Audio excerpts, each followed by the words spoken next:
Part 2 में अगर देखा जाए तो अगर ठीक है ना, बायोलॉजी की हम लोग लेक्चर नंबर दूसरे की अगर बात करें, पार्ट 2 भी बोल सकते हैं। और ये पार्ट 2 हम लोगों का क्लास 12 की बायोलॉजी है, अभी चैप्टर नंबर 2, ठीक है ना, चैप्टर नंबर 2, ठीक है ना। और हमारे हिसाब से लेक्चर नंबर 2 है हम लोगों का वीडियो का, और 1 शॉट में कंप्लीट करने वाले थे फिलहाल तो तो हम लोग लेक्चर नंबर 2 लेकर के आ गए हैं अपना, ठीक है ना। और इस लेक्चर नंबर 2 में हम लोग डिस्कस कर लेते हैं, जैसे कि हम लोगों ने फर्स्ट लेक्चर में परागकण के कहाँ पे फॉर्मेशन होता है और परागकण के बारे में हम लोगों ने देखा था, ठीक है ना। तो हम लोगों ने जब देख लिया था कि हम लोग जनन मतलब कि निषेचन से पूर्व घटनाएं क्या क्या हो सकती हैं और क्या क्या नहीं हो सकती हैं, इन्हीं सब चीज़ों के बारे में हम लोग डिस्कस कर रहे थे कि निषेचन से पूर्व क्या घटनाएं होती हैं, क्या घटनाएं नहीं होती है, ठीक है ना। तो निषेचन पूर्व में जो घटनाएं होती है, जैसे कि नर युग्मकोदभिद, मतलब कि नर का शुक्राणु बनना ही। अब जैसे कि इंसान के केस में जो शुक्राणु बनता है, और वहीं पे अगर पेड़ पौधे के केस में देखा जाए तो परागकण बनता है, ठीक है ना। तो और हम लोग डिस्कस करेंगे कि हम लोगों का जो चैप्टर लेक्चर नंबर 2 है और चैप्टर नंबर 2 का सेक्सुअल रिप्रोडक्शन फुल्ली हम लोग डिस्कस करेंगे एनसीईआरटी से, ठीक है ना। और टोटली एनसीईआरटी से डिस्कस होगा लाइन बाय लाइन। तो वेटर विजुअलाइजेशन मतलब हम फिर वही मतलब बातें आप लोगों से कहना चाह रहे हैं। वेटर विजुअलाइजेशन के लिए हम आप लोग एनसीईआरटी को अपने सामने खोल करके रखें, तो आप लोगों को और भी अच्छे तरीके से दिखेगा और भी अच्छे तरीके से समझ में आएगा। तो यहाँ पे हम लोग कुछ चीज़ों के बारे में बात करेंगे, जैसे कि पराग कोश तो हम लोगों ने देख लिया था, जो नर का भाग होता है पराग कोश को तो हम लोगों ने देख लिया था। यहाँ पे हम लोग देखेंगे कि पराग कोश का स्फुटन कैसे होता है। स्फुटन का मतलब होता है पराग कोश का फूट जाना। तो आप लोग कहेंगे सर परागकण फूटता है? हाँ, फूट जाता है, स्फुटन हो जाता है, जिसको हम लोग पराग कोश का स्फुटन भी बोलते हैं। और ये जब स्फुटन होता है तो एक टर्मोलॉजी आप लोग याद रखिएगा, ठीक है ना, कि जब भी इसका पराग कोश का स्फुटन होगा तो एक विशेष प्रकार की प्रक्रिया के द्वारा संपन्न होता है। जैसे कि हम लोग जानते हैं कि जो हमारा परागकण होता है ना बच्चों, परागकण में अगर देखा जाए तो दो तरह से मतलब जो ये पराग कोश होता है इसमें दो तरह से, एक पराग कोण में मतलब पराग कोश में दो तरह से आप लोगों को देखने के लिए मिल जाता है, ठीक है ना। एक आपको पराग कोश के अंदर वाला भाग देखने के लिए मिल जाता है और एक बाहर वाला भाग मिल जाता है देखने के लिए। तो जो अंतः स्तर और बाह्य स्तर जो होता है, ठीक है ना, तो अंतः स्तर में जो जल की जो मात्रा होती है, मतलब इसका स्फुटन होने से पहले कुछ प्रक्रियाएं होती है, जिसमें से अंतः स्तर में अगर देखा जाए तो जल वाटर, ठीक है ना, वाटर जो होता है सूखने लगता है, और वो सूखने के कारण जो बाह्य भित्ति होती है उसमें जब नीचे की कोई भी चीज़ अगर सूखती है तो बाह्य में थोड़ा सा सिकुड़नपन आने लगता है, या फिर बाह्य स्तर में थोड़ा सा टाइट सा दिखने लगता है हम लोगों को, और वो कहीं ना कहीं बाहर से फटने के कंडीशन पे आ जाता, सिकुड़ने के वजह से, ठीक है ना। जैसे कि हम लोग जानते हैं कि कहीं पे भी अगर हम लोगों की जैसे कि पैरों की या फिर ओंठ की या फिर लिप की कहीं से भी अगर हम लोगों को मतलब फटने की अगर जो तो देखते हैं फटता है मौसम चेंज होने पर, तो क्या होता है कि मतलब लेयर जो होती है हमारी, अंदर लेयर हो सकता हो या बाह्य लेयर, कहीं से भी अगर अंदर या बाह्य लेयर में अगर सूखापन आने जाता है स्किन में तो फट जाती है। तो उसी तरह से परागकोश में अंतः स्तर में क्या होता है कि वाटर सूख जाता है, और सूखने के कारण बाह्य लेयर सिकुड़ करके फट जाती है। और जैसे ऐसे कंडीशन आता है तैसे ही परागकोश से, कहाँ से, परागकोश से ढेर सारे परागकण निकल जाते हैं। क्या होते हैं? ढेर सारे परागकण निकल जाते हैं। तो कहेंगे कि सर जरा आप ये हमको बताइए आखिर परागकण होता क्या है, परागकण का स्ट्रक्चर क्या होता है, ठीक है ना। तो हम सब आप लोगों को बताना चाह रहे हैं, और एनसीईआरटी अगर आप लोग है आप लोगों के सामने तो आप लोग देख सकते हैं एनसीईआरटी में, आपको बना हुआ दिखाई देगा, ठीक है ना। और दूसरा मैं आप लोगों को फिर से एक मतलब फिगर दिखाना चाह रहा हूँ, ठीक है ना। वो आप फिगर अगर आप लोग देख लें तो आप लोगों को एक बार बनवाया जा चुका फिगर है ये फिगर, ठीक है ना। और आप लोग बना ले, परागकण का फिगर है, ठीक है ना। और इसमें क्या है कि आप लोगों ने जो फिगर अभी देखा है, इस फिगर में क्या है कि परागकण में आप लोगों ने कुछ ऐसे जगह भी देखा होगा जहाँ पे रिक्तिका थी, ठीक है ना। और आपने पराग नलिका कोशिका देखा होगा, ठीक है ना। कुछ आप इस तरीके से स्ट्रक्चर देखे होंगे, ठीक है ना। और कुछ इस तरीके से स्ट्रक्चर आपने देखा होगा, मतलब एक तरह से आप ऐसे गोलाकार स्ट्रक्चर देखे होंगे। और इस गोलाकार स्ट्रक्चर में आप लोगों ने यहाँ पे, फिर यहाँ पे और फिर यहाँ पे इस तरीके से आप लोगों ने स्ट्रक्चर, और बीच बीच में आपने इस जगह को रिक्तिका बोला है फिगर में, रिक्तिका, ठीक है ना। और आप लोगों को देखने के लिए मिला होगा कि कुछ पराग नलिका कोशिकाएं होती हैं इस तरीके से, ठीक है ना। इसको हम लोग क्या बोलते हैं, पराग नलिका कोशिकाएं बोलते हैं। अब ये पराग नलिका कोशिकाएं होती हैं और कुछ नली केंद्रक भी होते हैं बीच में, इस तरीके से आपको देखने के लिए मिला होगा, नली केंद्रक, नली केंद्रक होते हैं। अब ये पराग नली, पराग नलिकाएं, नली केंद्रक, और आपको कहीं ना कहीं अगर देखा जाए तो इस तरीके से आपको एक जनन छिद्र देखने के लिए मिलता है। क्या देखने के लिए मिलता है, जनन छिद्र देखने के लिए मिलता है। इसको हम लोग क्या बोलते हैं, जनन छिद्र, ठीक है ना। अब ये जनन जो छिद्र होता है ये बहुत ज़्यादा मोस्ट इम्पॉर्टेंट होता है, जनन छिद्र, ठीक है ना। क्योंकि जनन छिद्र, और साथ ही साथ आप लोगों को देखने के लिए मिला होगा जनन कोशिकाएं, फिगर बना रहे होंगे आप लोग तो देख रहे होंगे, ये होता है जनन कोशिका, ठीक है ना। ये परागकण के अंदर की बात कर रहे हैं बच्चों, ठीक है ना। और आप लोगों को यहाँ पे एक लेयर देखने के लिए मिलता है जिसको हम लोग अंतःचोल बोलते हैं। इस तरीके से एक और लेयर देखने के लिए मिलता है, इसको हम लोग क्या बोलते हैं, अंतःचोल बोलते हैं। क्या बोलते हैं, अंतःचोल, ठीक है ना। अंतःचोल मतलब कि जो परागकण का जो अंतिम, या फिर हम कहें कि सबसे अंदर वाला जो लेयर है उसी को हम लोग क्या बोलते हैं, अंतःचोल बोलते हैं। क्या बोलते हैं, अंतःचोल। चोल मतलब एक तरह से हम लोग कहते हैं कपड़ा, ठीक है ना। तो एक चोला होता है, जैसे कि हम यह चोला धारण करके चल रहे हैं, ठीक है ना। जैसे कि ब्लैक चोला धारण किए हुए हैं, ठीक है ना। तो अलग अलग तरीके के चोले धारण किए हुए हैं, तो सभी लोग अपने अपने हिसाब से अपने अपनी चीज़ों को रखते हैं, ठीक है ना। और बाहर की तरफ आप ऐसे कटीले टाइप में देख रहे होंगे इस तरीके से, ठीक है ना, ऐसे ऐसे करके, इसको हम लोग बोलते हैं बाह्य चोल। क्या बोलते हैं, बाह्य चोल, ठीक है ना। तो अंतःचोल, बाह्य चोल, ठीक है ना। और ये सब जो जनन कोशिकाएं होती हैं ये सारी चीज़ें हमको देखने के लिए मिलता है। तो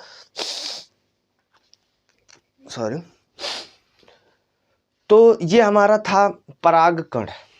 अब ये परागकण का काम क्या होता है, परागकण का काम क्या होता है, मोस्ट इम्पॉर्टेंट अगर हम लोग काम की बात करें, ठीक है ना।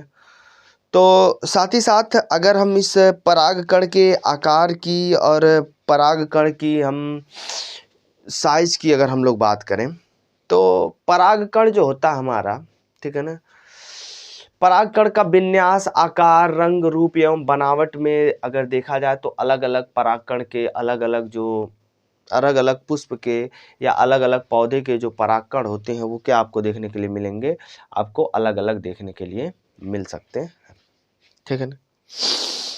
एक बात मैं आप लोगों को और बता दूं, तो जो बाह्य चोल होता है ये स्पाइरोलीन का बना होता है। आप लोग समझेंगे कि सर स्पाइरोलीन क्या होता है। बच्चों, स्पाइरोलीन जो होता है एक प्रकार की कठोर बाहरी भित्ति होती है, ठीक है ना, जो इसको हार्ड और रेजिस्टेंस बनाता है। और साथ ही साथ आप कहेंगे सर जी और इसका क्या काम होता है, ये जो होता है स्पाइरोलीन जो होता है ये सर्वाधिक अभी तक के समय का सबसे ज़्यादा प्रतिरोधक क्षमता, प्रतिरोध कार्बनिक सामग्री है। क्या है? प्रतिरोध कार्बनिक सामग्री है। मतलब कि ये जो होता है स्पाइरुलिन, ठीक है ना, यह केरोटिनाइड ऑक्सीकृत बहुलक है जो प्रतिरोध वसी अम्ल होता है और इस पदार्थ के कारण परागकण गहरे रंग के होते हैं तथा बाह्य चोल को सरलता से भौतिक एवं जैविक अपघटनों में नहीं होता है। अर्थात स्पाइरुलिन के कारण ही परागकण में उच्च प्रतिरोधक क्षमता होती है जिसके कारण परागकण लंबे समय तक सुरक्षित बने रहते हैं।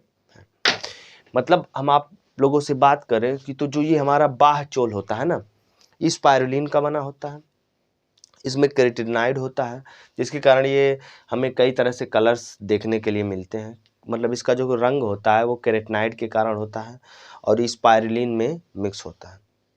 तो आप लोग कहेंगे सर ये स्पाइरुलिन और ये जो होता है बाह्य चोल और अंतःचोल में जो बाह्य चोल वाला लेयर है, ये आपने कह दिया स्पाइरुलिन और ये उच्च प्रतिरोधक होता है। हाँ, ये बहुत ही ज़्यादा उच्च प्रतिरोधक होता है और ये उच्च प्रतिरोधक होने के कारण ही इसमें क्या होता है कि ये बाहरी चीज़ों को, बाहरी चीज़ जैसे बैक्टीरिया हो गया, जैसे कि मतलब और भी कुछ तरह से प्रोटोजोआ हो गए या किसी भी प्रकार के जो मतलब कीट हो गए या फिर किसी भी तरीके के हो गए, इस बाह्य चोल करके तोड़ नहीं सकते, तोड़ करके अंदर नहीं जा सकते क्योंकि ये बहुत ही ज़्यादा हाई रेजिस्टेंस होता है।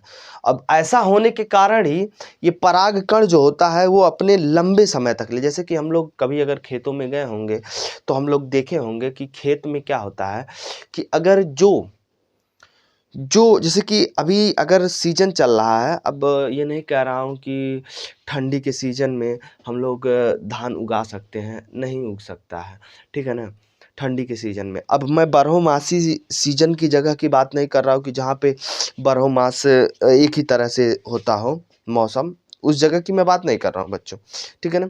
मतलब कि ऐसे भी जगह होते हैं जहाँ पे हमेशा गेहूँ उगाए जाते हैं, ऐसे भी जगह होते हैं जहाँ पे हमेशा धान उगाए जाते हैं, ठीक है ना, चावल।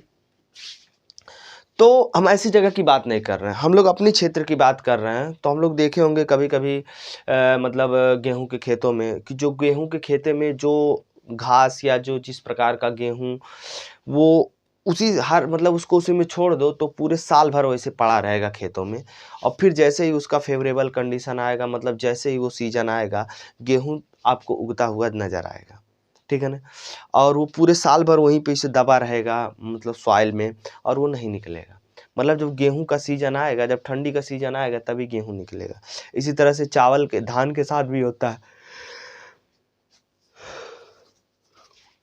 तो धान के साथ क्या होता है कि धान जो होता है वो भी यही तरीके से होता है। वो भी क्या होता है कि एक पड़ा रहता है और जैसे ही बारिश का मौसम आता है तो बहुत सारे होते हैं कि जो क्या होते हैं निकलते हैं और देखा जाता है, ठीक है ना। और यहाँ तक कि अगर हम लोग बात करें, ठीक है ना, तो कह रहा है कि अभी तक ऐसा कोई एंजाइम पता ही नहीं चला। सीधे सीधे बात कह रहा है कि अगर एनसीईआरटी को आप लोग अपने सामने रखें तो कह रहा है कि अभी तक ले ऐसा कोई एंजाइम पता ही नहीं चला है जो स्पाइरुलिन को निम्नीकृत कर दे, मतलब स्पाइरुलिन को तोड़ दे। अभी तक का कोई एंजाइम एनसीईआरटी के अनुसार है कि अभी तक का कोई ऐसा मतलब एंजाइम प्राप्त ही नहीं हमारे पास हुआ है कि जो इस मतलब एंजाइम मतलब कि स्पाइरुलिन को ख़त्म कर दे या फिर उसको नष्ट कर दे या फिर कुछ भी कर दिया जाए। तो ऐसा कोई भी अभी तक एंजाइम हमको नहीं प्राप्त है, ठीक है ना। तो और साथ ही साथ यह उच्च ताप एवं सुदृढ़ अम्लों एवं क्षारों के सम्मुख टिक सकता है। मतलब कितना भी अम्ली हो, कितना भी क्षारी हो या कैसा भी हो, ये जो बाह्य चोल होता है ये जल्दी स्पाइरुलिन जो जिससे बना होता है स्पाइरुलिन को जल्दी वो नष्ट नहीं कर देता, नष्ट नहीं कर पाता। परागकण के बाह्य चोल में परागकण के ये जो हमारा परागकण है, परागकण के बाह्य चोल में, ठीक है ना, सुस्पष्ट द्वर्ध या रंध्र होते हैं जिन्हें जनन छिद्र कहते हैं। जैसे कि आपने ये देखा, ठीक है ना। तो ये हमारा जो होता है क्या होता है, जनन छिद्र होता है। अब जनन छिद्र के द्वारा क्या होता है, ठीक है ना, जनन छिद्र क्या होता है, जनन छिद्र एक ऐसी जगह है जहां पे स्पाइरुलिन नहीं पाया जाता। अगर इस जगह पे भी स्पाइरुलिन पाया जाता ना तो बीज का अंकुरण नहीं हो पाता। क्या नहीं हो पाता? बीज का अंकुरण नहीं हो पाता, बीज उसमें से निकल नहीं पाता बाहर, क्योंकि जनन छिद्र जो होता है एक ऐसी जगह होता है जहां से, ठीक है ना, अंकुरित बीज बाहर निकल सकते हैं। या फिर जनन छिद्र एक ऐसी जगह है जहां से, ठीक है ना, यहाँ पे बीज का अंकुरण नहीं होता, यहाँ पे पराग नली का अंकुरण होता है। मतलब ये जो पराग नली उली आप देख रहे हैं, अभी आप सोच रहे होंगे सर जी ये पराग नली क्या होगा, इसमें कैसे अंकुरण होगा, ये तो मेल का है ना, तो ये कोई अंकुरण करके सर ये नया प्लांट बनाएगा क्या? नहीं बच्चों, ये प्लांट नहीं बनाएगा। तो सर यहाँ पे अंकुरित काहे करवा रहे हैं? होगा अंकुरण, क्योंकि अंकुरण कैसे होगा और क्यों होगा अभी हम लोग आगे समझ जाएंगे जब हम लोग देखेंगे तब, ठीक है ना। मतलब कि अभी ये परागकण जो है ना, ये जाएगा मादा के पास, मादा के वर्तिकाग्र पे जाएगा। जैसे कि हम लोग देखे थे कि जो मादा होता है उसका इस तरीके से स्ट्रक्चर होता है, और जो ऊपर होता है हम लोगों का वही क्या होता है, वर्तिकाग्र होता है। आप लोगों को दिखा दें तो इस तरीके से आप लोगों को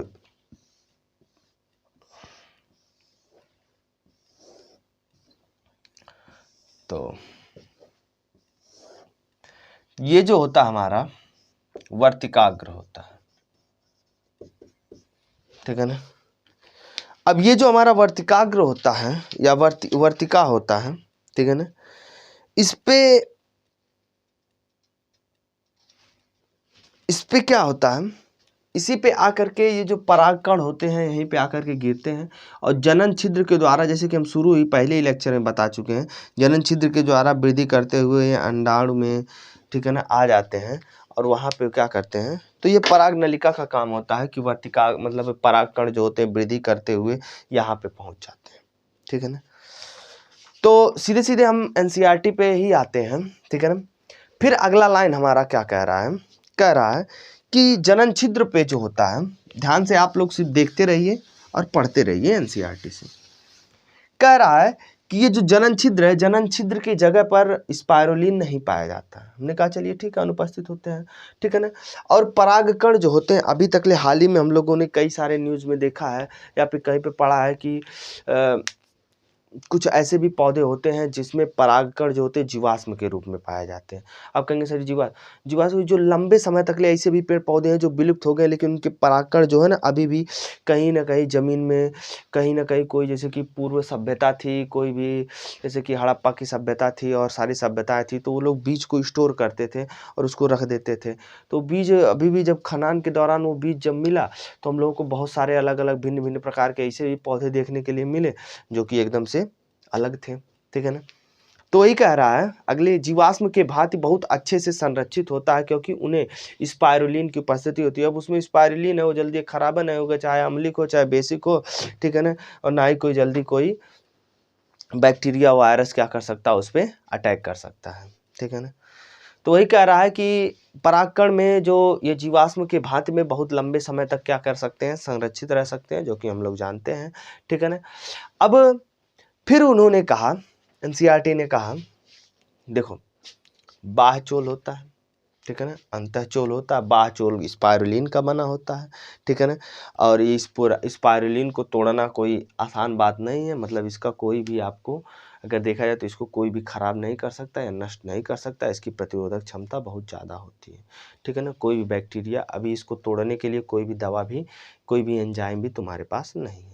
मतलब जनन छिद्र क्या है, अगर आपसे कोई पूछ रहा है जनन छिद्र क्या है, तो आप बता सकते हैं कि परागकण में वो जगह जहाँ पे स्पाइरुलिन नहीं पाया जाता है उसे हम लोग क्या बोलते हैं, जनन छिद्र बोलते हैं। क्या बोलते हैं, जनन छिद्र बोलते हैं, ठीक है ना। फिर कह रहा है कि मतलब जो परागकण होते हुए जीवाश्म के रूप में रखे जा सकते हैं। अब जीवाश्म के रूप में रखने का मतलब यही हो गया कि इसको लंबे समय तक ले प्रिवेंट करके रखा रहेगा, फिर उसको निकालते हैं, फिर उसको यूज करते हैं, रीयूज कर सकते हैं, ठीक है ना।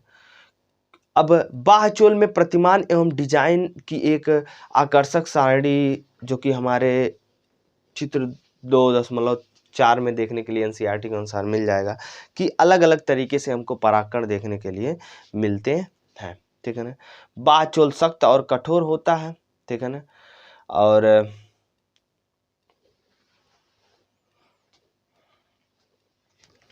इस तरीके से इसमें अगर देखा जाए तो होता है, ठीक है ना।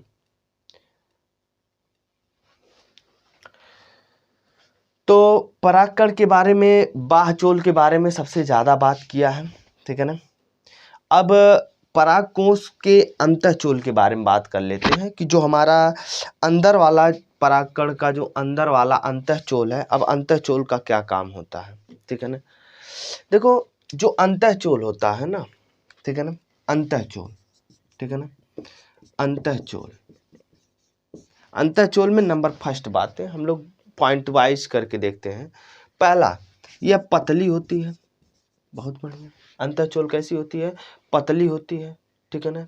और दूसरा, ये मतलब कि ये पारदर्शी, पारदर्शी मतलब कि एक तरह से पारदर्शी ना बोले तो सतत परत भी बोल सकते हैं। मतलब कि ये एक तरह से ऐसा होता है कि जैसे कि हम लोग देख रहे थे कि बाह्यचोल जो होता है सतत नहीं होता, असतत होता है।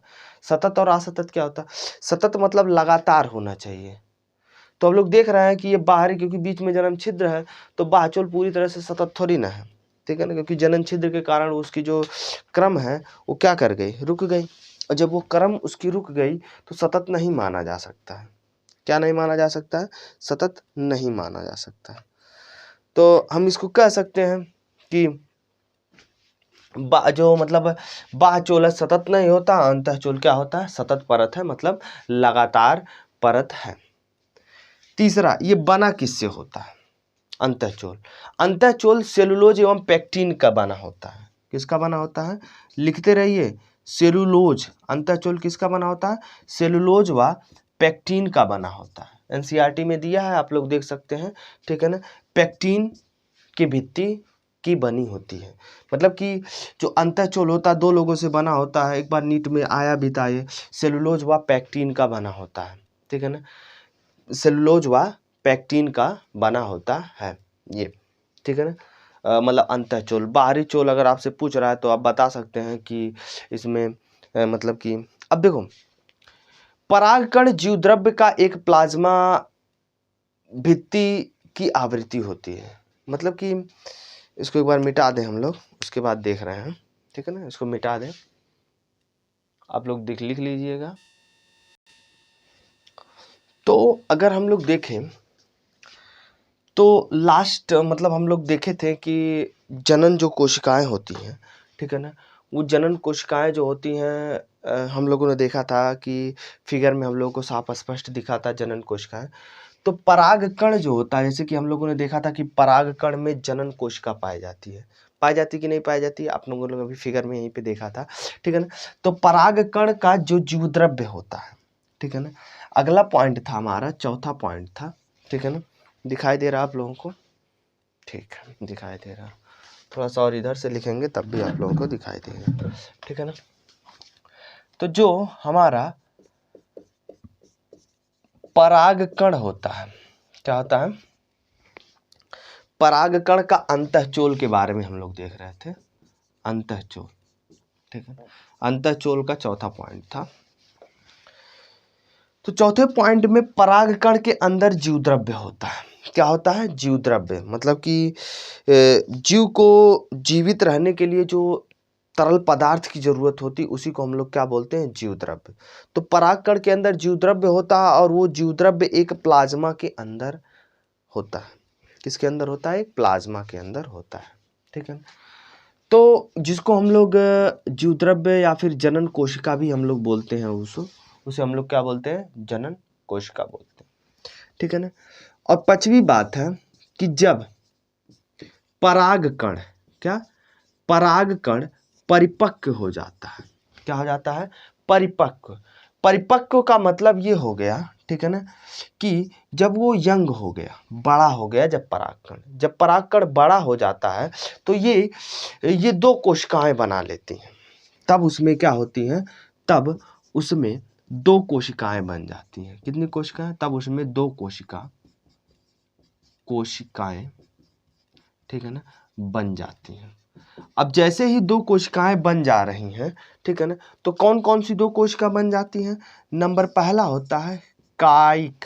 कौन सी कोशिका होती है, कायिक कोशिकाएं बनती हैं। पहली कोशिका क्या होती है, कायिक कोशिकाएं बनती हैं, ठीक है ना। और दूसरा देखा जाए, ठीक है ना, दूसरा देखा जाए तो जनन कोशिकाएं, तो दूसरा हमारा होता है, पहला कायिक कोशिका होगी, दूसरा क्या हो जाएगा, जनन कोशिका। दूसरी कोशिका कौन होती है, जनन कोशिका। तो दो तरह से कोशिकाएं होती है। देखो, एक जनन कोशिका आप लोगों ने देखा था, कायिक कोशिका भी आप लोगों ने देखा था, ठीक है ना। तो अगर हम बता दें, कायिक कोशिका जो होती है साइज में बड़ी होती है। कैसी होती है, बड़ी होती है साइज में, ठीक है ना। वहीं पे जो जनन कोशिका होती है वो कायिक कोशिका से कैसी होती है, छोटी होती है। इस बात को अपने दिमाग में नोटिस रखिएगा, ठीक है ना। जो कायिक कोशिका होती है, ठीक है ना, मतलब यहाँ से मेन कंसेप्ट स्टार्ट है, एक बार नोटिस करिएगा, ठीक है ना। पराग कण जब परिपक्व हो जाता तो उसमें दो कोशिका बन जाती है। एक क्या बन जाती है, कायिक कोशिका बन जाती है, ठीक है ना, और एक क्या बन जाती है, जनन कोशिका। तो कायिक कोशिका जो होती है बड़ी होती है, वहीं पे जनन कोशिका की बात की जाए तो जनन कोशिका क्या होती है, छोटी होती है, ठीक है ना। अब हम लोग बात कर रहे हैं, ठीक है ना, कायिक कोशिका के बारे में। पहले हम लोग किसके बारे में बात कर लेते हैं, कायिक कोशिका के बारे में बात कर लेते हैं, जो जो बातें हैं कायिक कोशिका के बारे में जानने लायक, ठीक है ना। तो सबसे पहले जो कायिक कोशिका बड़ी होती, यही हम लोगों ने देख लिया, ठीक है ना। तो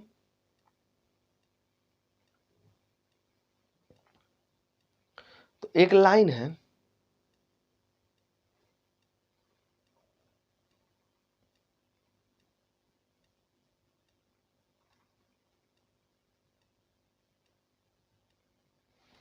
कह रहा है कि जो कायिक कोशिका होती है, क्या कह रहा है, जो कायिक कोशिका होती है, ध्यान से समझिएगा, जो कायिक कोशिका होती है, ठीक है ना, के जीव, मतलब कि इसमें जो जीव द्रव्य है, कायिक कोशिका का जो जीव द्रव्य है, मतलब लिक्विड जो है, कायिक कोशिका का जो जीव द्रव्य है, ठीक है ना। अब जीव द्रव्य में तैरता रहता है, जीव द्रव्य में क्या करता रहता है, तैरता रहता है, मतलब कायिक कोशिका के जीव द्रव्य में तैरता रहता है, ठीक है ना। तो इस बात को हम लोग सुस्पष्टीकरण कर लेते हैं, ठीक है ना, कि कायिक कोशिका के जीव द्रव्य में क्या करता रहता है, जनन कोशिका जो होती है छोटी होती है तथा कायिक कोशिका के जीव द्रव्य में तैरती रहती है। आप लोगों को थोड़ा सा समझने की कोशिश करना चाहिए, ठीक है ना, समझने की कोशिश ये करना चाहिए। मैं बार बार आप लोगों को एक ही लाइन में बोल देता हूँ कि कौन बड़ा होता है, कायिक कोशिका, ठीक है ना, और दूसरी बात क्या होती है, जनन कोशिका। तो कह रहा है कायिक कोशिका के जीव द्रव्य में तैरता रहता है, कौन तैरता रहता है, ठीक है ना, कौन तैरता रहता है, जनन कोशिका। कौन कोशिका, जनन कोशिका, ठीक है ना। कायिक कोशिका के जीव द्रव्य में तैरता रहता है कौन, जनन कोशिका, क्योंकि जनन कोशिका कैसी होती है, छोटी होती है, तैरता रहता है कौन, आंसर देखो मिल गया, कौन, क्वेश्चन बन गया ना, कौन तैरता रहता है, आंसर जनन कोशिका। कायिक कोशिका के जीव द्रव्य में तैरता रहता है, कौन तैरता रहता है, जनन कोशिका। जनन कोशिका छोटी होती, ठीक है ना। अब अगर हम लोग बात करें, ठीक है ना, कि सर जरा हमको बताइए कि ये कायिक कोशिका जो होती है, ठीक है ना, ये किस आकृति की होती है, ठीक है ना, या फिर ये होते क्या हैं और इसमें क्या हो सकती हैं चीज़ें अगर देखा जाए तो हम आप लोगों को बता दें। तो इसमें अगर हम लोग और 2-3 पॉइंट को अगर देखें तो इसमें विशेष प्रकार के 2-3 पॉइंट जो हैं, जैसे कि हम लोग देखें तो हम लोगों को मिलेगा एनसीईआरटी में बी पॉइंट। अगर हम लोग देखें तो अब ये तो कायिक कोशिका के बारे में ज़्यादा नहीं, बस यहीं पे बात खत्म किया है। अब परागकण की बात कर रहा है, कह रहा है परागकण जो होता है ये एक तुतर्क तुरकु आकृति का होता है। कैसा होता है, तुरकु आकृति का होता है, ठीक है ना, जो घने जीव द्रव्य और एक केंद्रक वाले होते हैं। मतलब कि इसमें जो केंद्रक होता है ना वो एक ही होता है, केंद्रक जो बीच में पाया जाता है, जिसमें डीएनए या जेनेटिक मटेरियल होता है, जिससे पूरे परागकण के कौन सी आकृति देना है, क्या देना है, ये सारी चीज़ें होती हैं। ठीक है ना। और साथ ही साथ इसमें 60% से अधिक आवृत्ति, मतलब कि आवृत बीजी, मतलब कि जो पुष्प जो वाले पौधे होते हैं, ठीक है ना, वो पादपों के परागकण इस 2 कोशिकी चरणी में झड़ते या फिर संगलित होते हैं। मतलब एक तरह से देखा जाए कि 2 कोशिकी वाले होते हैं, एक अनावृत्ति होता है, एक आवृत्ति होता है। ठीक है, तो अनावृत्ति की बात नहीं हो रही, आवृत्ति, क्योंकि सेक्सुअल रिप्रोडक्शन जो होता है वो आवृत्ति में आता है। और कह रहा शेष प्रजाति, मतलब जितने भी 2 बीज वाले 2 कोशिका चरण में झड़ते हैं, ये तो 60% से अधिक ऐसे लोग होते हैं। जो 40% होते हैं, ठीक है ना, ये जो होता है समसूत्री विभाजन द्वारा विभक्त होकर के परागकण के झड़ने से पहले, ठीक है ना, 2 नर युग्मक बनाते हैं। मतलब परागकण जो होते हैं बाहर निकलने से पहले ही, ठीक है ना, 2 नर युग्मक बनाते हैं। कितने नर युग्मक बनाते हैं? 2 नर युग्मक। कहेंगे सर जी 2 नर युग्मक बना कर क्या करेंगे? तो हम कहेंगे पहले लेक्चर में आप ढूंढिए जा करके, एक नर युग्मक जो होता है केंद्रक से जा करके क्या कर लेता है? फर्टिलाइजेशन कर लेता है, निषेचन कर लेता है। और एक जो केंद्रक, एक जो होता है, मतलब मैं यहीं पे बात खत्म कर रहा हूँ, अभी जब मादा के बारे में बताऊंगा तो वहां पे पता चलेगा कि मैं दिखाया था तुमको 2 नर युग्मक बनता था ना, तो 2 नर युग्मक का प्रयोग कहाँ होता है उसको दिखाएंगे। ठीक है ना। तो परागकण से हानियां क्या हो सकती हैं और लाभ क्या हो सकते हैं, इसके बारे में हम लोग देख लेते हैं। तो परागकण से हमको एलर्जी भी होती है। ठीक है ना। क्या होती है? एलर्जी। बच्चों, ये बहुत ही बड़ी गंभीर तरह से एक बीमारी है जो जीवन पर्यंत दे सकता है, मतलब पूरी जीवन नहीं खत्म हो सकता है, ऐसी बीमारी है। ठीक है ना। और अगर आप चाहें तो इसका प्रिवेंशन करके आप इसको रोक सकते हैं। ठीक है ना। और क्योंकि इस परागकण जो होता है ना, क्योंकि आप जानते हैं कि परागकण में जो पाया जाएगा, क्या पाया जाता है? ठीक है ना, स्पाइरुलिन।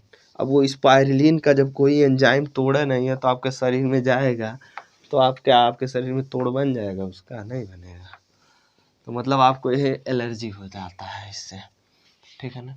और एलर्जी हो जाएगा तो उसकी कोई ठीक करने का कोई उपाय नहीं है।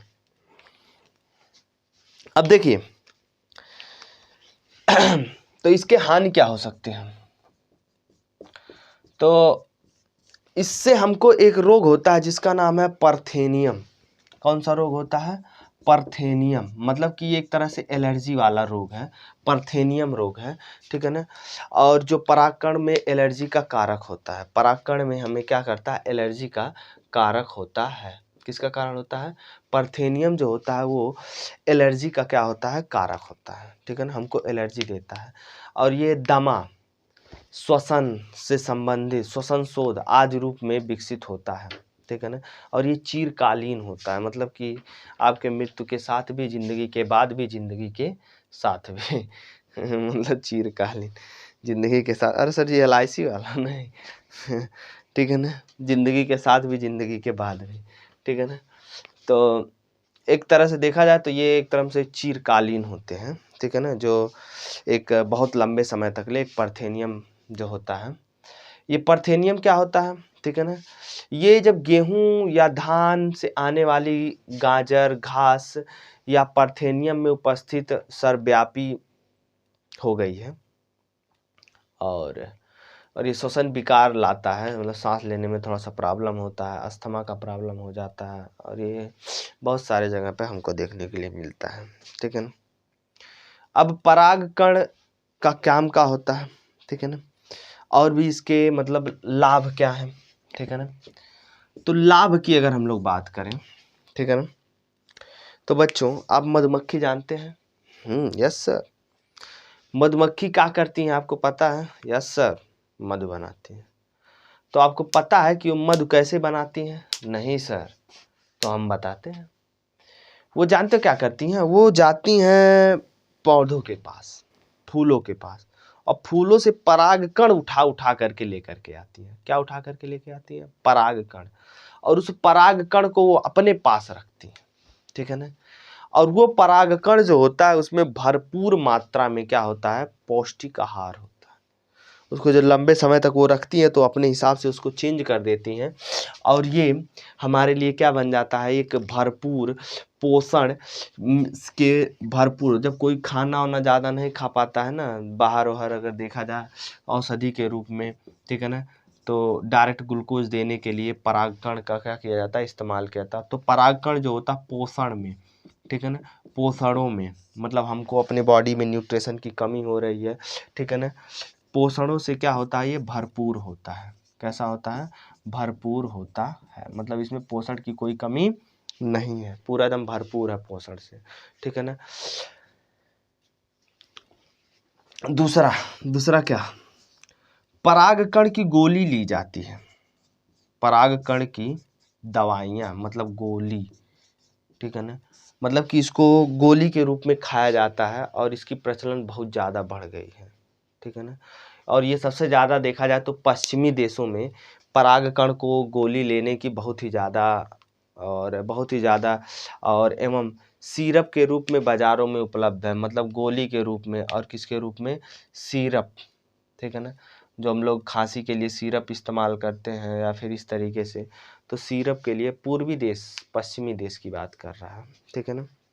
और साथ ही साथ पराग खपत का यह दवा है कि मतलब परागकण का जो होता है खिलाड़ियों एवं धावक अश्वों को कार्य दक्षता में वृद्धि करता है, मतलब कि इस तरह की गोली तो खाने से क्या होगा कि जो मतलब घोड़े होते, जानते हो घोड़े को चना खिलाया जाता है, और चना भी एक तरह से परागकण ही है, ठीक है ना, आप लोग समझ सकते हैं। और वो घोड़े के लिए क्या होता है, बहुत ही ज़्यादा लाभदायक होता है और उसको दौड़ने में बहुत ही ज़्यादा मदद करता है।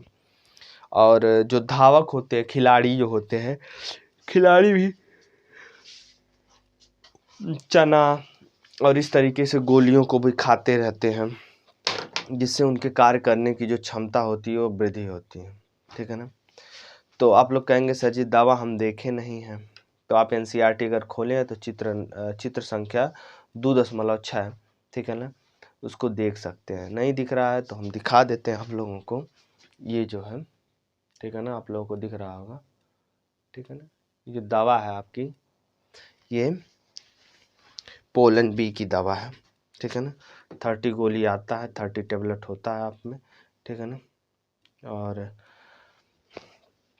इसको आप लोग क्या कर सकते हैं, मतलब जिसको भी न्यूट्रिशन भरपूर मात्रा में नहीं मिल रहा है, कि सर एक समय खा रहे हैं तो दाल ही खा रहे हैं, एक समय खा रहे हैं तो चावल ही खा रहे हैं, तो आप पोलन ग्रेन की दवा मंगा करके आप अपने बॉडी के न्यूट्रिशन में, बॉडी में होने वाली कमियों को या फिर विटामिन्स मिनरल्स को खा करके इसकी कमी को दूर कर सकते हैं, ठीक है ना। मिसयूज ज़्यादा नहीं करना चाहिए, ठीक है ना। और इन सब परागकण की गोली या सिरप ना खाइए, तो आप अगर मधु मिले खाने के लिए तो पर डे आप उसको खाइए, आपको पोषण भरपूर मात्रा में मिलेगा, ठीक है ना। तो ये हानि हो गया और ये परागकण से क्या हो गए, हमको लाभ मिल जाते हैं।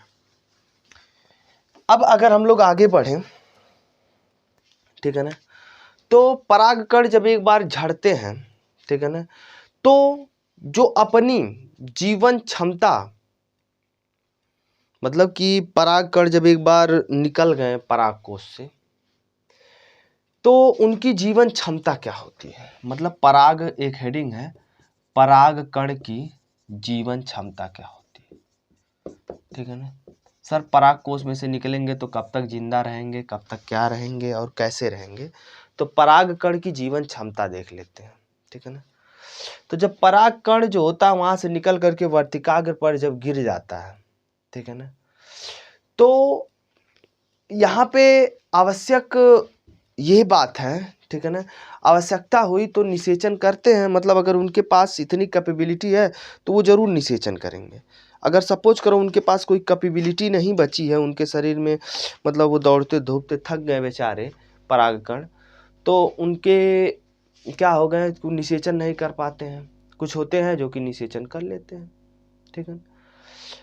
तो देखा जाए, ठीक है ना, तापमान एवं आर्द्रता पर भी निर्भर करते हैं, मतलब कि जो हमारे इन्वायरमेंट में मौसम कैसा है, सूखा है या बहुत ज़्यादा आर्द्रता है, ठीक है ना, मतलब लू चल रहा है, लू जानते ही हैं, अभी तो गर्मी का माहौल है, लू कहाँ से चलेगा, ठीक है ना। निर्भर करता है कुछ अनाजों जैसे कि धान एवं गेहूं के परागकण जो होते हैं अपनी जीवन क्षमता बहुत जल्दी लगभग 30 मिनट में ही खो देते हैं, ठीक है ना। तो पहला है गेहूं का, लिख लेते हैं गेहूं, गेहूं और चावल के परागकण की जीवन काल, ठीक है ना, या फिर जीवन क्षमता भी बोल सकते हैं, जीवन क्षमता 30 मिनट का होता है, मतलब कि वो आधा घंटा तक ले अच्छे खासे रह सकते हैं, उसके बाद ठीक है ना वो ऐसे नहीं रह सकते हैं, ठीक है ना। वहीं पे ठीक है ना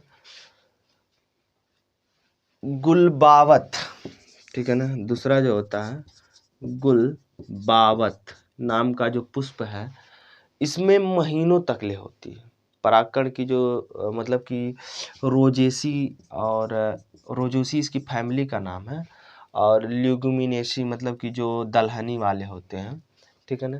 जैसे कि आप लोग देखे होंगे ल्यूगुमिनेसी, जैसे कि आप लोग देखे होंगे कि गेहूं का फूल उल जो हो ना वो ज़्यादा लंबे समय तक नहीं रहता है, बहुत कम समय तक रहता है, 30 मिनट, एक दिन अगर निकलेगा दूसरे दिन पता नहीं पाओगे, ठीक है ना। तो लेग्यूमिनेसी, लेग्यूमिनेसी, ठीक है ना। तो लेग्यूमिनेसी मतलब दलहनी, जैसे कि आप सरसों, सरसों कह रहे हैं आप लोग, जैसे कि बात किया जाए तो अरहर, ठीक है ना। अरहर में जो पुष्प होते हैं आपको लंबे समय तक देखने के लिए मिलेंगे, और उनके जो परागकण होते हैं वो भी लंबे समय तक ले हमको देखने के लिए मिलते हैं, और करीब इनकी जो जीवन क्षमता होती है, मतलब परागकण की जो जीवन क्षमता होती है, परागकण की जीवन क्षमता देख रहे हैं, परागकण की जो जीवन क्षमता होती है वो होती है महीनों तक ले होती है, मतलब 1 महीना भी हो सकता है, 1.5 महीना, तो मतलब 1 महीने के तक ही देखने के लिए मिलता है, ठीक है ना। अब यहाँ पे एक चीज़ और होती है परागकण को इकट्ठा करना, मतलब पराग बैंक एक ऐसा जगह होता है, ठीक है ना, जहाँ पर परागकणों की जो हो तो हो सुरक्षित किया जाता है, ठीक है ना, भंडारण किया जाता है, जिसको हम लोग क्या बोलते हैं, ठीक है ना, पराग भंडार के रूप में प्रजनन की क्रिया की जाती है, मतलब भंडारित किया जाता है, मतलब इकट्ठा रखा जाता है, और जिसको हम लोग पराग बैंक बोलते हैं, क्या बोलते हैं, पराग बैंक, ठीक है ना। शुक्राणु को भी, मानव के शुक्राणु को भी, या फिर कई अलग अलग पौधों के या जंतुओं के शुक्राणु को भी क्या किया जाता है, इकट्ठा रखा जाता है। तो पराग बैंक मतलब परागकण को जहाँ पे रखा जाता है उसे पराग बैंक कहते हैं, और मानव के शुक्राणु को जहाँ पे रखा जाता है, शुक्राणु का भंडारण किया जाता है शुक्राणु को, ठीक है ना। तो अगर हम बात करें तो जहाँ पे ये रखे जाते हैं माइनस वहाँ पर 180 डिग्री सेल्सियस, 196 डिग्री सेल्सियस होता है, सॉरी कितना होता है, 196 डिग्री सेल्सियस होता है जहाँ पे ये रखे जाते हैं। तो कई बार ये क्वेश्चन पूछे जाने वाला क्वेश्चन है, ठीक है ना, कि कितने डिग्री पर पराग बैंक में परागकण को रखा जाता है।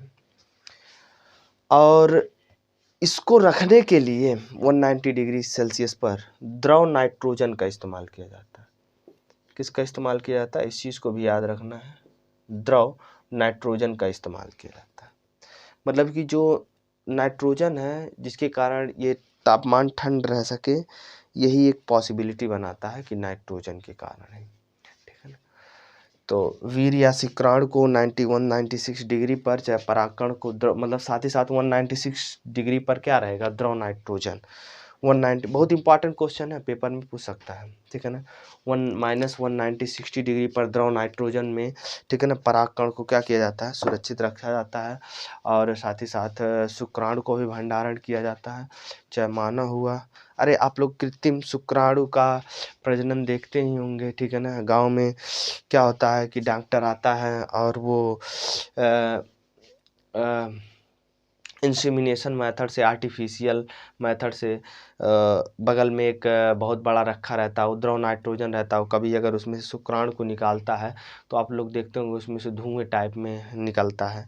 तो उसमें क्या होता है, द्रव नाइट्रोजन होता है, जिससे जो टेम्परेचर को -196 डिग्री पे वो उसको शुक्राणु को क्या किया जाता है, सुरक्षित रखा रहता है। ठीक है ना। उसको निकालने के बाद उसके बाद फीमेल के बॉडी में वो क्या कर देता है, इंजेक्ट कर देता है या उसके शरीर के अंदर डाल देता है। और ये प्रक्रिया क्या कहलाती है, ठीक है ना, इंसेमिनेशन। ठीक है ना। और फीमेल, ठीक है ना, उसके बाद समय आने पर धीरे धीरे परागकण जो होते हैं मतलब कि धीरे धीरे डेवलप होते हैं। और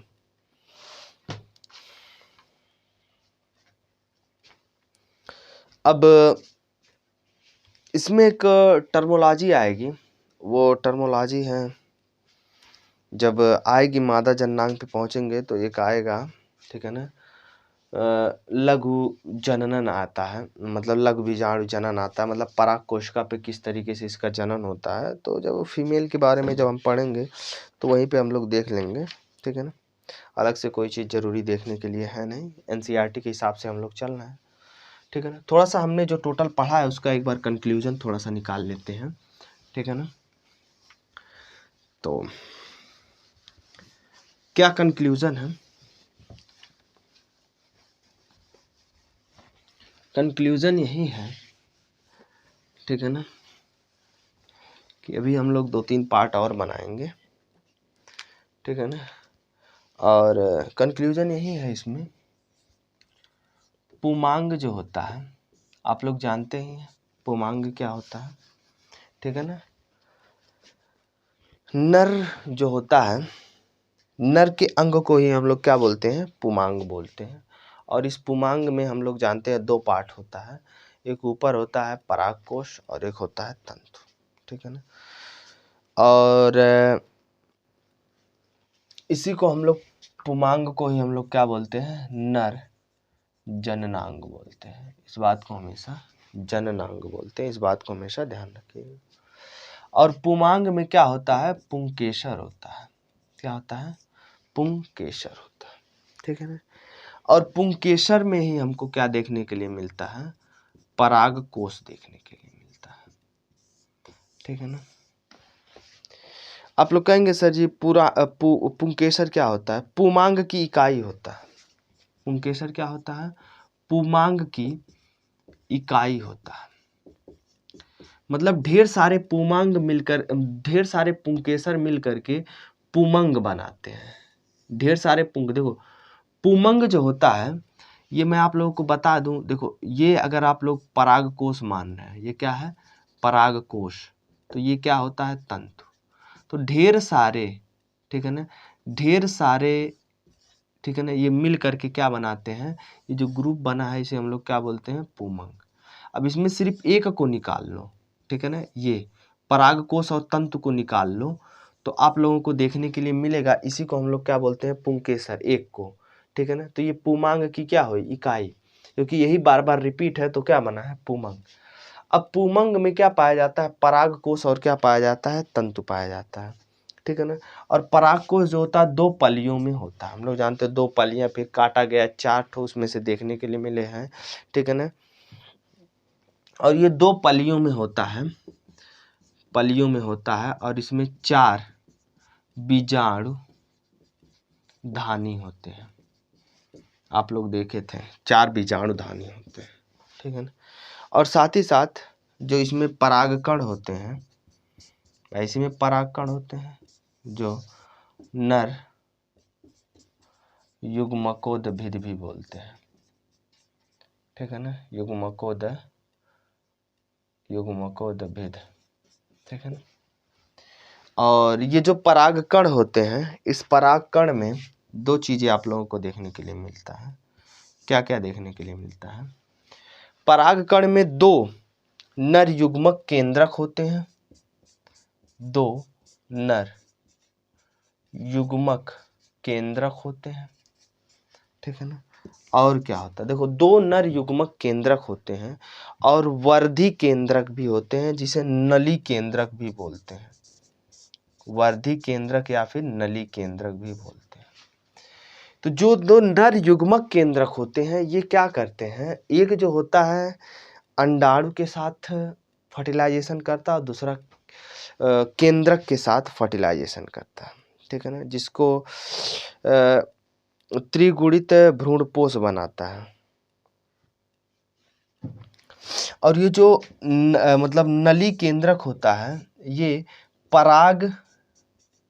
पराग नली के विकास में काम आता है, पराग नली के विकास में क्या करता है, योगदान करता है।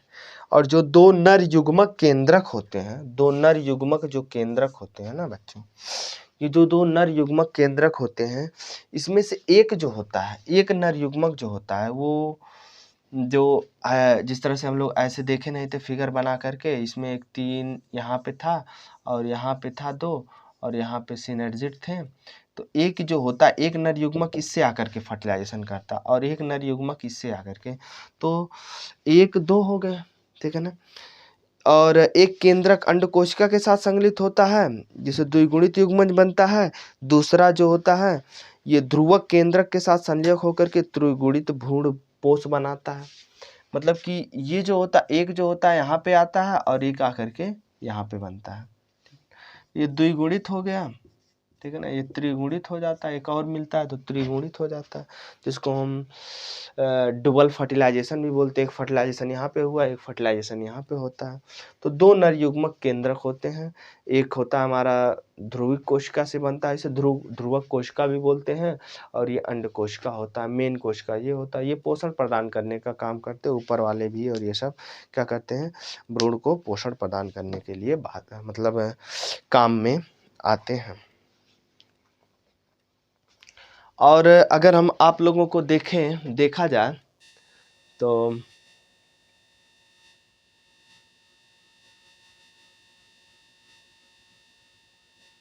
अगर देखा जाए तो थोड़ा सा, ठीक है ना, सही है। तो पराग नलिका के विकास में महत्वपूर्ण योगदान देता है कि पराग नलिका जो होता है बढ़ करके नीचे आता है, और नीचे आने के बाद तो आप लोग को अगर चीज़ें समझ में आ रही हों तो आप लोग ज़रूर एक बार कमेंट करिए, लाइक करिए, अपने फ्रेंडों के पास शेयर करिए। और कुछ अगर कमियां हमसे रह जा रही हैं तो उसको आप बताइए कि सर एनसीईआरटी का ये लाइन छूट जा रहा है, ये नहीं आ रहा है। और अगर आप लोगों को और भी कुछ चाहिए इसमें एडवांस, या फिर और भी चीज़ों को आप लोगों को जानना है या समझना है, तो आप लोग ज़रूर कमेंट करके बताइएगा, तो मैं आप लोगों की उस रिक्वायरमेंट को भी क्या कर दूंगा, कंप्लीट कर दूंगा। अभी तो हम लोगों के बोर्ड के हिसाब से अगर हम लोग देखा जाए तो एनसीईआरटी को हम लोग कवर कर रहे हैं, ठीक है ना। ये पार्ट नंबर 2 था, इसके बाद थोड़ा सा छूटा हुआ था इसीलिए हम लोगों ने इस चीज़ को एक्सप्लेन कर दिया। और इसके बाद आता है हमारा पार्ट नंबर 3, और पार्ट नंबर 3 में हम लोग बात करेंगे टोटल जयांग का, ठीक है ना। और पार्ट 3 और पार्ट 4 में हम इस लेसन को ख़त्म कर देंगे, ठीक है ना। पार्ट 3 और पार्ट 4 हो सकता 5th पार्ट बनाना पड़े, ठीक है ना। तो 5th पार्ट तकले हम इसको क्या कर देंगे, ऑलमोस्ट ख़त्म कर देंगे। और ये लगातार आएगा 1 बाय 1 डे 1, मतलब एक दिन मतलब गैप पर आप लोगों को ये लेक्चर देखने के लिए मिलता रहेगा, ठीक है ना। आगे आप लोग ये भी देख लीजिएगा फिगर में, एनसीईआरटी का 2.7 नंबर फिगर जो है, जैसे कि ये आप लोगों को दिख रहा है, ठीक है ना, ये फिगर, ठीक है ना। तो अगली टॉपिक जो हम लोग यही पढ़ेंगे, ठीक है ना, अगले लेक्चर में। और आप लोग अगर इसको देखेंगे तो आप लोगों को और भी अच्छा लगेगा, ठीक है ना।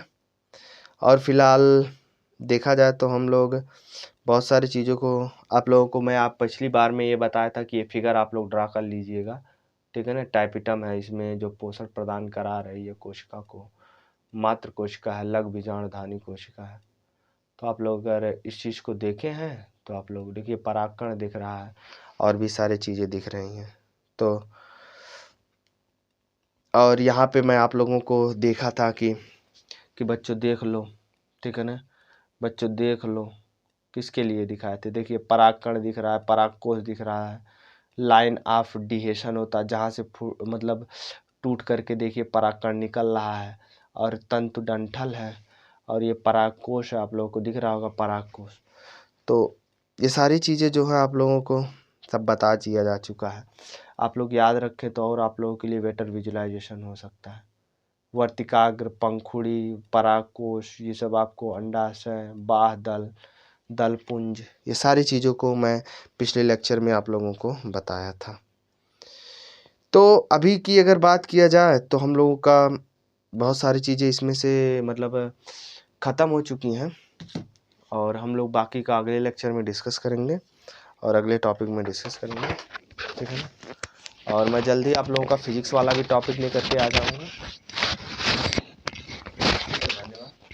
लाइक करें, शेयर करें, सब्सक्राइब करें।